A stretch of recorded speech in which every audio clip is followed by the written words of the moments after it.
ఏంటా తొందర? ఏమైంది? ఇప్పుడు అంతా ఓకే కదా? వరప్రసాద్ అన్ని విషయంలో కరెక్టేనే, కానీ తన పాస్ట్ ఏంటో కూడా మనకు తెలియాలి కదా. పైగా తను చేసే జాబ్ ఎప్పటికప్పుడు అప్డేట్ అవుతూ ఉండాలి. తిని చూస్తే ఓల్డ్ వెర్షన్ నోకియా ఫోన్లా ఉన్నాడు. అంటే నా ఒపీనియన్ నేను చెప్పాను, తర్వాత నీ ఇష్టం. నీ విషయం నాకెందుకులే. అంటే నువ్వు చెప్పేది కరెక్టే, కానీ మళ్ళీ ఏంటే?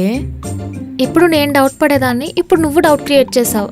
చెప్పానా నా ఒపీనియన్ నీకు చెప్పానని? నువ్వు చెప్పేది కరెక్టే.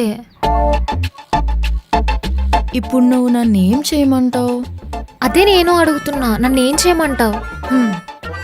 అదిగో మళ్ళీ నన్నే అడ్వైజ్ అడుగుతున్నావు. నేను డౌట్ క్రియేట్ చేశాను అంటున్నావు. ఏ మాయా, నువ్వే నా బెస్ట్ ఫ్రెండ్ కదా, నువ్వు కాకపోతే ఇంకెవరు నాకు అడ్వైస్ ఇస్తారు? సరేనే, ఒక పని చేయవే. అయితే 1 month టైం అడుగు, కలిసి ట్రావెల్ చేద్దామని. తర్వాత డిసైడ్ అవుదామని చెప్పు.